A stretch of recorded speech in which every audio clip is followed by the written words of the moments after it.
I started playing junior footy like most young footballers, really keen young footballer, and when I was about 8 years old. I was born and grew up in Melbourne, and had a couple of years of junior footy in Melbourne, and then parents were transferred through their work to Sydney, and in the early 70s, the thought of moving to Sydney, being a footy nut like I was pretty daunting, and I thought that was it, I'll never play footy again. So we moved to Sydney, and we were lucky enough to find a really good junior program right through the whole Sydney metropolitan area. So I was able to keep playing junior footy right through till my senior years, and in that time I was lucky enough to play a lot of representative footy for New South Wales, and later in my representative career I came under the notice of a few then VFL clubs, and ultimately got an invitation to come down to Geelong. So when I was 17, I moved away from home and came to Geelong and settled into Geelong with a heap of other young guys from the Riverina area and country Victoria, and started my VFL career in the under-19s, and had 2 years of the under-19s, and we're getting into the early 80s now, and my first year of reserve grade football was 1983, and was delisted halfway through the year, and was lucky enough to get an opportunity to come over to Geelong West and play. And a lot of the guys at that time in the under-19s were from the country Victoria or southern New South Wales, and two of them were Ronnie Watt and Mick Higgins, and they'd been at Geelong and come over to Geelong West, so it was just a natural thing for me to do. I had a lot of mates who were coming over to Geelong West at that time, and I really look forward to the challenge of coming over and playing in the VFA. So that started my career at West here, and 83 through to 1987, and after that period of time I had the opportunity to go to Adelaide, and spent 2 years playing football at Woodville in Adelaide, and then just decided I loved Geelong, so I wanted to come back to Geelong and settle in Geelong. And I was lucky enough to live in Adelaide with a guy from Darwin, so he put me in contact with some people in Darwin, and in between coming back to Geelong I spent a season in Darwin, and had thoroughly enjoyed that experience. But unfortunately, towards the end of my playing career, I had some really bad knee problems, and there was a couple of games in Darwin, and that was basically the end of my playing career. I had a really bad damage to my articular cartilage in my left knee, and the surgeon that fixed it up for me basically recommended that I never play footy again, otherwise I'd be getting a couple of new knees. So I took that advice and headed back to Geelong. I was appointed, actually prior to that last operation, I was actually appointed, when I made it known I wanted to come back to Geelong, I was approached to coach St Joseph's Football Club, and I took that appointment as a playing coach, and probably about 3 weeks after I took that appointment, I had no problems with my knee and decided that I wasn't going to play again. So they were happy for me to coach as a non-playing coach, so I think I might have scraped together late in that 89 season, my first year at St Joseph's, a couple of games. But that was it. So that was the end of my playing career. Spent 3 years coaching St Joseph's, finished there, and got a call from Johnny Hoyles, who was over here at Geelong West St Peters, and came back here and helped out in various roles, on the committee, match committee, running, and then my involvement continued on there through the under-18s. So I got a letter from a young boy from the under-18s who asked me if I'd consider coaching, and young Lukey Snowden, whose father had a long history with the club, and I coached the under-18s here for 3 years, and they were pretty enjoyable times with those young group of fellas. We made the finals in our last year, and it was just a really good time being involved with young boys coming through. So yeah, I finished there, and then I moved to Torquay not long after that, and my family were just a very young family, just starting out. My kids were just starting school, so we moved to Torquay, and I've sort of lost a little bit of contact with the West Oval over that time. And I'm now currently involved with the junior football club down at Torquay. I've been involved there for about 6 or 7 years, coaching junior football and being involved. And yeah, so it's been a really fun time. So thoroughly enjoyed my. Disappointing that my career ended pretty early, but I've had a very enjoyable time involved with footy ever since. So I predominantly played most of my football in the back line. Centre half back, full back, and in my time at the Western Oval here, I'd probably, that was my main position, but I did play a lot at centre half forward and in the ruck at times on the ball. So I was probably one of my assets as a footballer. I was pretty versatile. I could play anywhere in a key position role, and I just, right through my whole career, I think, from juniors right through, I was always like a key position, fairly big strong kid for my age. So right up until the time when I had my knee problems in my mid-20s, about 25, when I had to give it away, I was predominantly a key position player wherever I played my football. As a footballer, I suppose I look at myself and think maybe, I was a pretty honest player, pretty hard player. I think I got the most out of my ability. Always wanted to play the highest standard of football I could, so I think I achieved that through my career.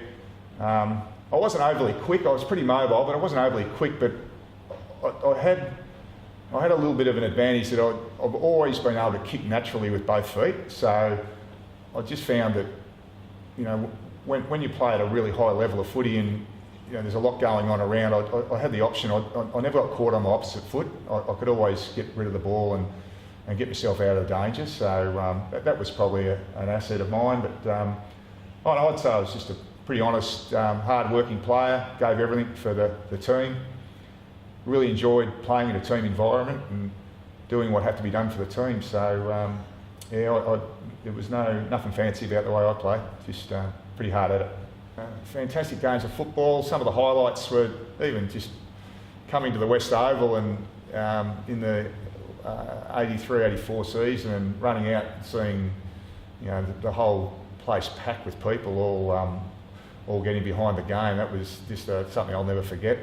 And of course the 83 season, I started about mid-83, but the whole season was just a fantastic journey for the team. And Darky was just a great coach who kept everyone motivated and on the ball. And we just we went through that season and played some fantastic footy. And it was a great team to play footy with. We're a really good team. Some great individually talented players, but all played really well as a team together. And it was a lot of fun to actually go out there and play footy with that group of guys. Unfortunately, at the end of 83, we just didn't quite get there. We had a late run in the grand final and couldn't quite get there. It would have capped off a fantastic year. And I suppose my only regret from losing that grand final is just the lost opportunities that we probably have to go to the reunions every now and then and reminisce about what a great team we actually were. Without, unfortunately, we didn't win the premiership. So that 83 season was definitely a great highlight. The start of the 84 season was I think, probably the most memorable game of footy I've ever played in at Geelong West. We played against Port Melbourne in the prelim final the year before and knocked them out. And we were drawn to play Port Melbourne at Port Oval first round of the 1984 season. And it was my first trip up to Port Melbourne, and there were probably a first year players there who hadn't been to Port Melbourne either. So, but my memory of that game was the ball went up for the first quarter centre bounce, and within about 30 seconds there was 2 all-in brawls on each side of me on the half-back flanks. Daryl Farquharson and Gary Welsh were up there next with Port players, and that just caused a massive all-in brawl across the whole ground. So that took about 5 minutes to settle down, and I'm thinking to myself, God, what's going on here? And these guys are fair dinkum, and they jumped us. They kicked, I don't know, probably 4 or 5 goals, 6 goals, and really got on top of us. And my next memory of that game was in the first quarter still, was our forward recruit Leo King, who came to the club from Geelong. King hit in the goal square and carried off on a stretcher. So the day was getting going from bad to worse. We had a bad start on the scoreboard, and then Leo's been carried off on a stretcher. Okay, so during the course of that game, from when Leo got taken off the ground to the end of the game, it was basically us getting back in control of the game. Some vivid memories of Mark Brown and Neil Gibson just running the ball down the ground and just taking the game on. And we slowly started pegging ourselves back into the game. And my lasting memory of the game is the last 2 minutes of the game, where we were still 8 points down with about 30 minutes to go, and I don't know the actual goal kicker, but we got a goal and got us back into the game and with a chance, and it was getting really late, like 31, 32 minutes. Ball's gone into the centre, came out. We got it down to the half forward line. I think it might have been Kim Richardson's taken a mark and gone back and just pumped it up into the goal square. And lo and behold, he's back on the ground. Big Leo King has just stood up in the goal square and it's stuck. And as he's bringing it down to his chest, the siren's gone. So Leo's gone back and kicked this goal. We've won the game. And that was just the start of it, because we've got off the ground and there was riots everywhere. It was amazing. Like, we could just hear all this commotion outside, and there was supporters, there was reserve grade players all involved, and we're all getting iced up in the rooms after the game, and there's supporters coming in wanting ice packs in their eyes and stuff like that. So it was just full on. These Port supporters were just that dirty that they hadn't been able to avenge that loss, I think, the year before, and they took it out. And I think our seconds players who'd been having a nice afternoon on the grog acquitted themselves quite well that afternoon, and they should be very proud of their efforts. But anyway, Roger Phipps, our president, got up in the rooms and said to the boys, "That's it, guys, let's pack our gear up. We're not going in for a beer. We'll get on the bus," and off we go. So that was I've had a lasting memory of that game for a long time. The fact that I never had the opportunity to win a premiership, but that was one of the most exciting games of footy I've ever been involved in, and it was pretty good to come home with a win. After 84 season, we finished third. I think we missed out in the prelim that year, which is really disappointing.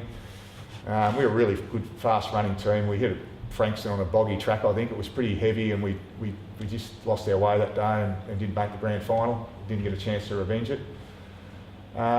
So then we went into so that was 84, 85 season. We just kept plugging away. 86, again, the same. But there was a little bit of a trend happening. I noticed in that time, like a lot of the players that were playing at that time, and I don't know whether it was just the local football clubs invading the Geelong West players and stuff, but there just seemed to be a little bit of a trend at that time where every pre-season I'd come back and there'd be 2 or 3 or 4 players from the previous year who weren't playing, and then you go to the next season, there'd be 2 or 3 not playing, and we got down to 86 and it was, the stocks were getting pretty thin, to the point where after the 86 season, at the start of the 87 season, it was really, it was only a handful of probably first division grade players playing, and we were really making up the numbers, and we had a really, really, really tough year that year where we ended up really struggling to finish on the bottom of the ladder. that was my last year of my involvement with Geelong West. I got recruited by Woodville to go and play in Adelaide. So that was the end of my playing time here, and it was early on. It was thoroughly enjoyable. It was pretty frustrating towards the end, just the fact that there was a lot of players getting poached by the local clubs, and we weren't getting much back, and it was pretty tough going in those later years. So yeah, it was another highlight that I had in that time. I was pretty lucky to play a lot of VFA representative football in those times. So I had a bit of a philosophy with my football to play the highest standard I could, and 84 I played VFA representative footy. 85 I made it again, and then in those lean years when we weren't going too well on the ground, I was still lucky enough to participate in the representative football teams with the teams, and we were lucky. I was lucky enough in 1987 that they had a national carnival as opposed to a one-off game against the amateurs. So I was able to play in about 3 games that year. We played against Queensland, New South Wales and Tasmania. And I was also very, very fortunate in the 1988 season when I wasn't playing here in the VFA, that they had the Bicentennial Carnival was being played in Adelaide, which was a state of origin carnival to celebrate the bicentenary, and I was lucky enough to be asked to play for the VFA in that carnival as well. So my representative football I was pretty proud of, and the fact that it kept me playing at that really high level of football, and got the opportunity to play with some fantastic players. So that was a great experience for me, and something that I'll never forget. My main coach I had over here at West was Darky Harris, and I actually really enjoyed playing under Darky. I didn't get a lot of opportunity to play under Darky at Geelong, as I was in the under-19s and wasn't quite getting up into the reserve grade, but I just found Darky a real straight shooter, and he just seemed to be able to get the best out of everyone and get everyone playing as a team, and everyone on the same page. And the thing I really liked about Darky was he wasn't afraid to challenge you, and if you're doing a good job, you'd get a bit of a pat on the back. But if you weren't pulling your weight, he would really let you know about it. And I reckon that some players didn't like that, but for me it was a good kick up the arse every now and then was just something that I really needed. And I just found that Darky really kept me on edge and playing well. So that's something that I really respected Darky for, and enjoyed playing under him.